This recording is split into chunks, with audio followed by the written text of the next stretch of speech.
عبادت کی علامتیں ہیں، تو عبادت کی علامتیں بھی اللہ کے ساتھ خاص ہیں۔ اگر کوئی آپ دیوار کے سامنے سجدہ کریں، یعنی دیوار کو سجدہ کرے، کسی درخت کو سجدہ کرے، درخت کے سامنے رکوع کریں، کسی انسان کے سامنے آپ رکوع کریں، سجدہ کریں، تو یہ بالکل جائز نہیں ہے، کیونکہ رکوع کرنا، سجدہ کرنا یہ ایک عبادت کی علامت ہے، اور عبادت کی تمام علامتیں اللہ کے ساتھ خاص ہیں۔ تو رکوع، سجدہ، نماز، روزہ، ذکر اور ساری چیزیں صرف اللہ کے لیے کی جائیں گی۔ وَإِيَّاكَ نَسْتَعِينُ، اور ہم مدد بھی آپ سے ہی مانگتے ہیں، سوال مدد اللہ سے مانگی جائے گی، براہ راست اللہ سے مانگنا ہمیں سیکھنا ہوگا، چھوٹی چیزوں کو بھی اللہ سے مانگیں۔ آپ اللہ سے بات کیجئے، جس طرح آپ بات کرتے ہیں، اپنے آپ سے بھی بعض لوگ بات کرتے ہیں، تو اپنے آپ سے اللہ کے نبی صلی اللہ علیہ وسلم نے فرمایا کہ من لزم الاستغفار جعل اللہ لضیق مخرجا ومن فرجا ورزقہ من حیث لا يحتسب، کہ جو شخص بھی کثرت سے استغفار کرتا ہے اور استغفار کو لازم پکڑتا ہے، اللہ رب العالمین اس کے لیے ہر تنگی سے، ہر ڈیفیکلٹی سے ایک وے آؤٹ نکال دیتا ہے، اللہ رب العالمین اس کے لیے ایک راستہ نکال دیتا ہے، اور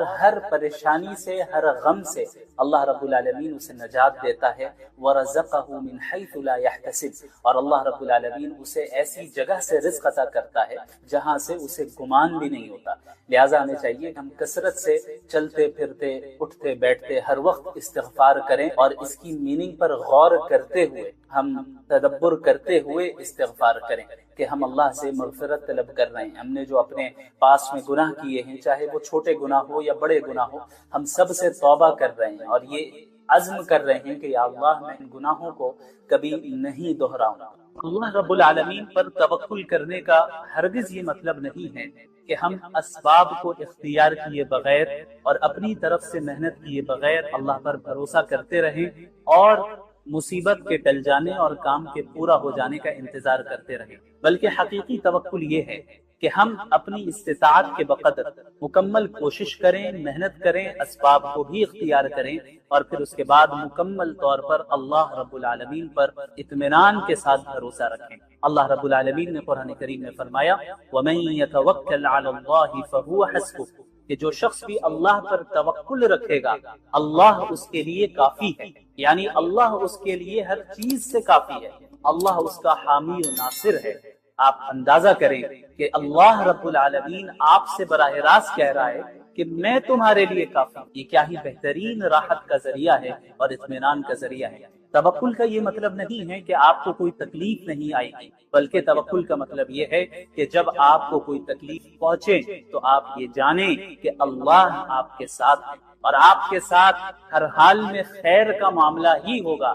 چاہے راستہ کتنا ہی طویل کیوں نہ ہو جائے۔ لہٰذا افسوس نہ کریں، مایوس نہ ہوں، غم نہ کریں، بلکہ کام کریں، محنت کریں، اپنی استطاعت کے بقدر کوشش کریں اور دعا کریں، اور پھر کہیں حسبی اللہ، اللہ میرے لیے کافی۔ شاید اللہ تعالیٰ اس کے بعد کوئی نیا معاملہ پیدا فرما دے۔ کیا آپ کو لگتا ہے کہ سارے دروازے بند ہو چکے ہیں اور حل بہت دور ہے اور آپ کنارے تک پہنچ گئے ہیں؟ تو اس آیت کو سنیں، لعل اللہ یحدث بعد ذلك امرا، شاید اللہ رب العالمین اس کے بعد کوئی نیا معاملہ پیدا فرما دے۔ اللہ رب العالمین شاید آپ کے حال کو اچانک بدل دے۔ جی ہاں، اللہ رب العالمین اس بات پر قادر ہے کہ وہ آپ کی تنگی کو کشادگی سے تبدیل کر دے، آپ کے درد کو رحمت سے تبدیل کر دے، اور آپ کی مایوسی کو کامیابی سے تبدیل کر دے۔ کتنی بار ایسا ہوا کہ آپ نے کسی لمحے کو آخری سمجھا اور وہی لمحہ آپ کے گمان سے زیادہ خوبصورت آغاز بن گیا۔ لہٰذا اپنے رب پر بھروسہ رکھیں، جلدی نہ کریں، مایوس نہ ہوں، اور یہ نہ سمجھیں کہ دیر ہونے کا مطلب بھول جانا ہے۔ تقدیر اللہ کے منصوبے سے چلتی ہے اور وہ آپ پر آپ سے زیادہ مہربان ہے۔ لہٰذا جب کبھی بھی دنیا تنگ ہو جائے اپنے دل سے کہے لعل اللہ یحدث بعد ذلك امرا، وَإِذَا سَأَلَكَ عِبَادِي عَنِّي فَإِنِّي قَرِيبٌ، کہ اگر میرے بندے آپ سے میرے بارے میں پوچھیں تو آپ کہہ دیں کہ میں اپنے بندوں سے قریب ہوں، وہ جب بھی مجھے پکارتا ہے، کوئی بھی بندہ مجھے پکارتا ہے، میں فوراً اسے جواب دیتا ہوں، لہٰذا وہ مجھے پکارتا رہے۔ تاکہ وہ اور مجھ پر ایمان رکھتا رہے تاکہ وہ ہدایت پا سکے. یہ ایک دعا کی آیت آ گئی, پکارنے کی آیت آ گئی, پھر رمضان کی آیتیں شروع ہو گئی, پھر رمضان کے احکامات شروع ہو گئے. تو اس جگہ پہ مفسرین نے جو کلاسیکل تفسیر کے اسکالرز ہیں, کلاسیکل اسکالرز ہیں, انہوں نے بیان کیا ہے کہ بھئی ایسی کیا وجہ ہے کہ ابھی تو رمضان کی بات چل رہی تھی, بیچ میں اچانک دعا کی بات آ گئی, اللہ کو پکارنے کی بات آ گئی, پھر رمضان کے احکامات شروع ہو گئے. مکمل رمضان کے احکامات ہی ہوتے, بیچ میں یہ آیت کیوں آئی؟ تو مفسرین نے یہاں نقطہ بیان کیا ہے کہ اللہ رب العالمین نے رمضان کے احکامات کے بیچ میں دعا کا ذکر کر کے یہ بتایا کہ رمضان میں دعاؤں کا اہتمام ہونا چاہیے, اور عام دنوں کے مقابلے میں اللہ رب العالمین رمضان کی دعاؤں کو زیادہ قبول کرتا ہے, اور قبولیت کی ایکسپٹنس کی پاسبلٹی میں رمضان میں زیادہ سے زیادہ اضافہ ہو جاتا ہے. اور اللہ نے فرمایا اجیب دعوت الداع, کوئی بھی بندہ مجھے پکارتا ہے میں جواب دیتا ہوں. یا یہ نہیں کہا کہ کوئی عالم پکارے, کوئی بزرگ پکارے, کوئی ولی پکارے تبھی میں جواب دوں گا, نہیں, پکارنے والا مجھے پکارتا ہے. اب پکارنے والا جتنا بڑا گناہگار ہو وہ بھی ایک مرتبہ اللہ کو دل سے پکارے گا, اسی وقت اللہ رب العالمین جواب دیتے ہیں. تو یاد رکھیے رمضان کا مہینہ ایسا ہے جہاں اللہ نے رحمت کے دروازوں کو کھولا ہے اور آپ کو بلا رہا ہے. اللہ تیار ہے آپ کی مغفرت کرنے کے لیے اور آپ کو معاف کرنے کے لیے, بس انتظار ہمارے اور آپ کی توبہ کا ہے. ہم بس توبہ کر کے رجوع کر لیں, اللہ تو منتظر ہے, اللہ انتظار کر رہا ہے کہ یہ میرا بندہ اور میری بندی میرے پاس کب لوٹ کر آئیں, یہ واپس لوٹ کر آئیں. اور اتنی اپارچونٹیز ہماری دنیا میں, اس دنیا میں اللہ نے ہمیں دے رکھی ہیں, اگر ہم ان تمام اپارچونٹیز کو ضائع کر رہے ہیں تو پھر کیا حاصل ہے؟ کچھ حاصل نہیں ہے. پھر رمضان میں اتنی اپارچونٹیز ہے. عام دنوں میں اللہ کے نبی نے کیا فرمایا صلی اللہ علیہ وسلم, وقت تھوڑا سا زیادہ ہو رہا ہے, بس میں مکمل کروں گا,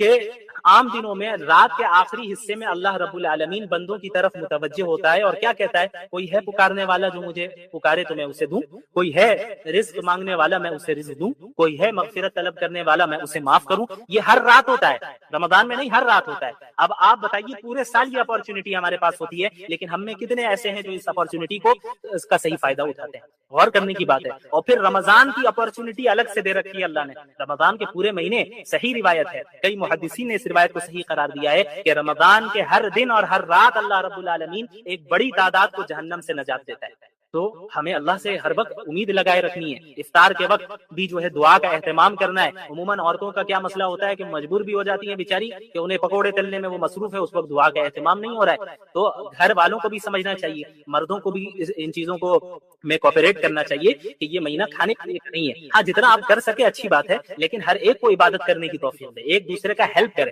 یہ نہیں کہ عورتیں غلام ہوتی ہیں, بیوی غلام ہوتی ہیں, باندیوں کی طرح کھٹتی رہے اور وہ کام کرتی رہے, آپ عبادت کرتے رہے, ماشاءاللہ, یہ بھی نہیں. اور اسی طرح عورتوں کی بھی ذمہ داری ہے کہ یہ نہیں کہ شوہر خالی آپ کا ATM مشین ہے اور وہ جو ہے باہر سے بازار سے سامان لاتا رہے گا اور یہ کرتا رہے. آپ گھر میں جو ہے آرام سے رہنا چاہیے اور سامنے والا میرا شوہر جیسا بھی رہ رہا ہے کوئی فرق نہیں پڑتا, یہ بھی غلط ہے. تو یہ جو زندگی ہے ایک دوسرے کے ساتھ تعاون کر کے, ایک دوسرے سے محبت کر کے, ایک دوسرے کا خیال رکھ کے اور ایک دوسرے کے لیے قربانی دے کر آگے بڑھے گی. اور پھر اسی زندگی میں جب ہم ایک دوسرے کے لیے قربانی دیں گے, دنیاوی چیزوں میں بھی اور آخرت کی چیزوں میں بھی, فکر کریں گے کہ بھئی میری بیوی نے نماز پڑھی یا نہیں پڑھی, میرے شوہر نے نماز پڑھی یا نہیں پڑھی, میرے والدین نے نماز پڑھی یا نہیں پڑھی, میری اولاد کو موقع ملا کہ نہیں ملا نماز پڑھنے کا. ان تمام چیزوں کا جب ہم لحاظ رکھیں گے تو ہمارے گھر میں ایک مبارک اور بابرکت اسلامی معاشرہ اور ماحول قائم ہو جائے گا. اور اللہ رب العالمین سے امید ہے کہ ہم اللہ کے مقرب بندوں میں شامل ہو جائیں گے. لا يحب اللہ الجہر بالسوء من القول الا من ظلم. اللہ تعالیٰ نے اس میں یہ بیان فرمایا کہ اللہ تعالیٰ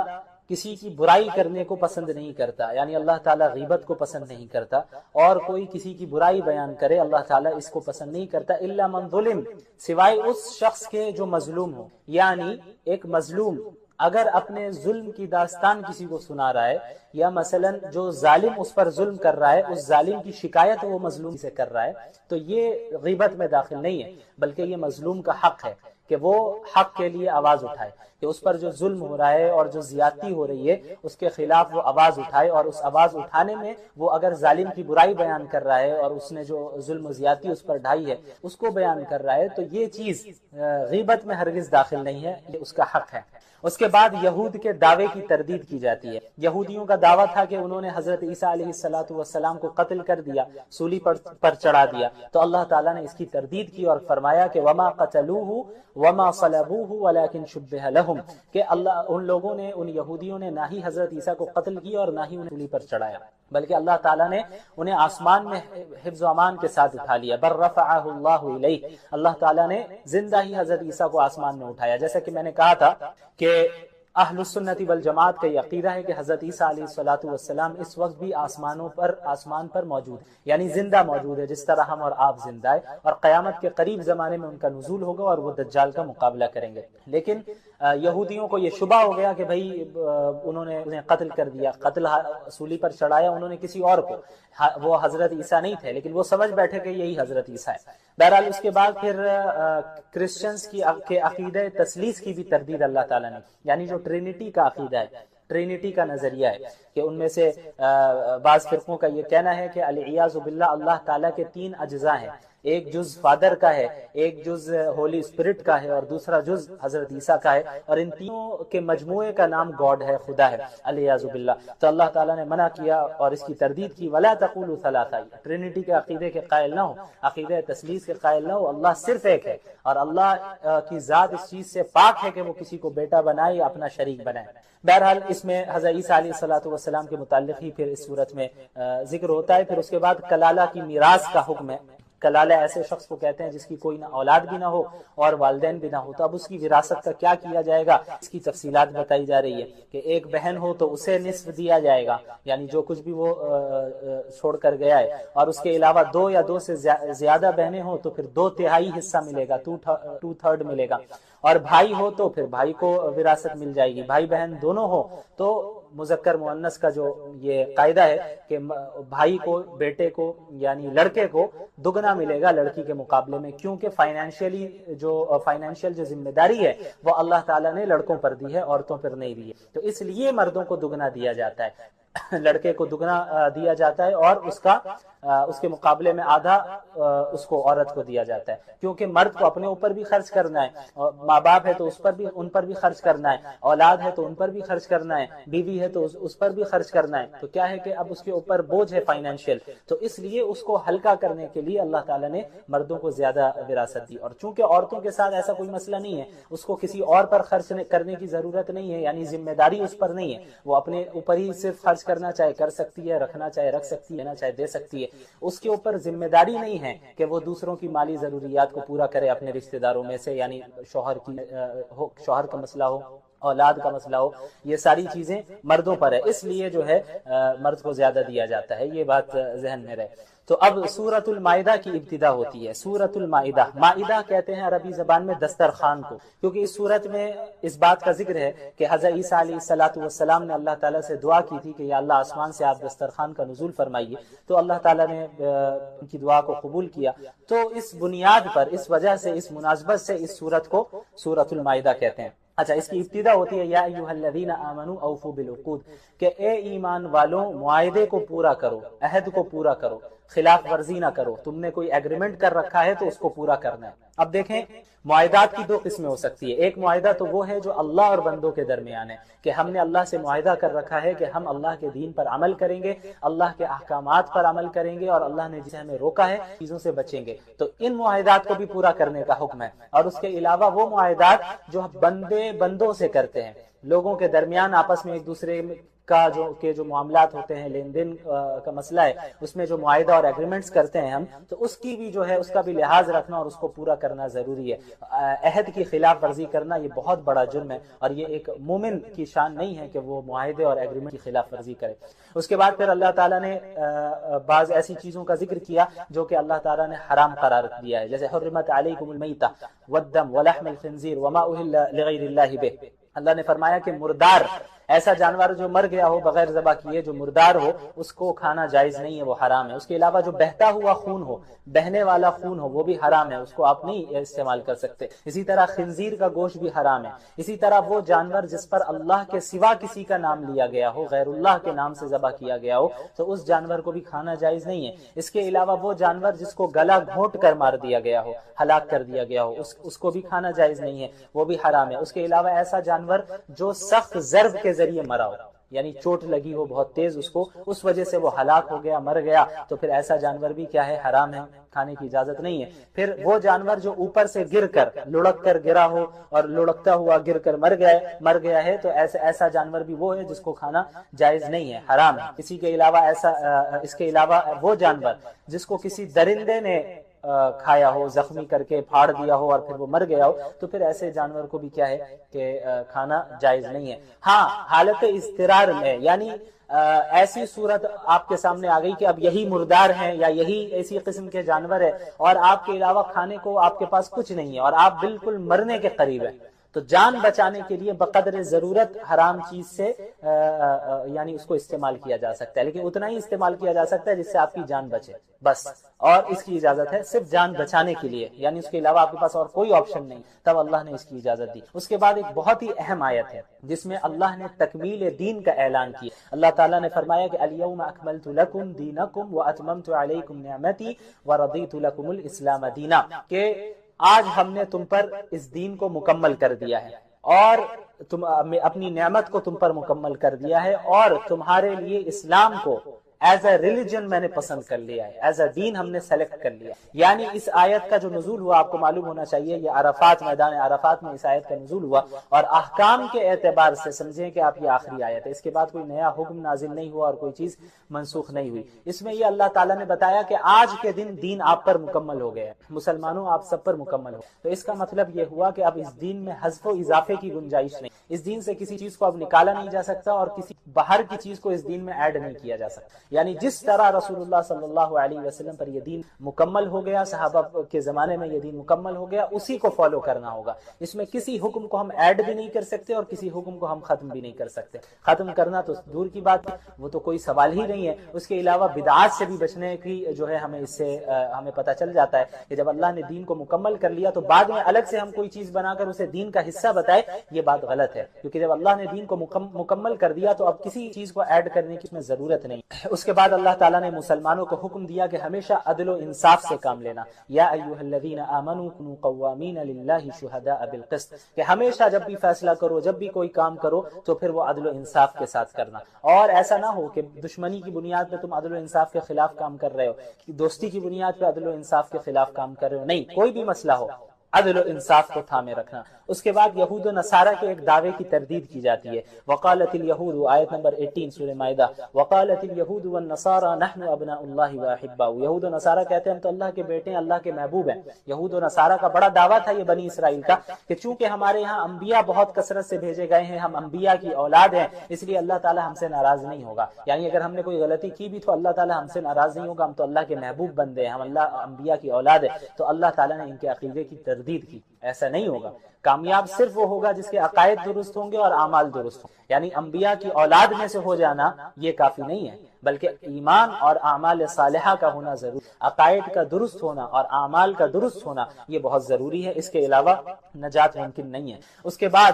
آیت نمبر 27 میں آئیے، وَاتْلُ عَلَيْهِمْ نَبَأَ ابْنَيْ آدَمَ بِالْحَقِّ، اس میں حضرت آدم علیہ السلام کے دو بیٹوں کا ذکر ہے، حابیل اور قابیل کا۔ حضرت آدم علیہ السلام کی جب اولاد پیدا ہوتی حضرت حوا سے تو وہ جڑواں اولاد پیدا ہوا کرتی، یعنی ایک بیٹا اور ایک بیٹی ایک ساتھ پیدا ہوتے، تو یہ جو ایک ساتھ پیدا ہو رہے ہیں ان کا آپس میں نکاح کرنا جائز نہیں تھا، یہ حقیقی بھائی بہن سمجھے جاتے تھے حضرت آدم کی شریعت کے اعتبار سے۔ اور پھر اگلی بار جب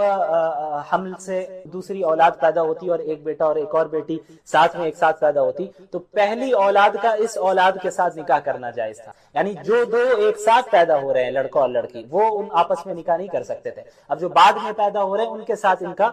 نکاح ہوتا تھا حضرت آدم کی شریعت میں۔ تو جو یہ قابیل تھا، قابیل کے ساتھ جو لڑکی پیدا ہوئی تھی وہ زیادہ خوبصورت تھی، قابیل کے ساتھ جو لڑکی پیدا ہوئی تھی وہ زیادہ خوبصورت تھی، لیکن اصول کے اعتبار سے قابیل اس لڑکی سے نکاح نہیں کر سکتا تھا کیونکہ وہ ساتھ میں پیدا ہوئے ہیں اور وہ حقیقی بھائی بہن ہوئے۔ اب جو حابیل ہیں اور ان کے ساتھ جو لڑکی پیدا ہوئی اس لڑکی سے قابیل کا نکاح ہوتا اور قابیل کے ساتھ جو لڑکی پیدا ہوئی اس کا نکاح حابیل سے ہوتا، لیکن قابیل کو یہ بات پسند نہیں آئی کہ حابیل کا نکاح اس سے کیسے ہوگا، مجھے یہ لڑکی پسند ہے، مجھے اس سے نکاح کرنا ہے، تو معاملہ بہت زیادہ حد سے آگے بڑھا، پھر آخر میں کیا ہوا کہ قابیل نے حابیل کو قتل کر دیا، اور یہ جو ہے اس روئے زمین کا سب سے پہلا قتل تھا۔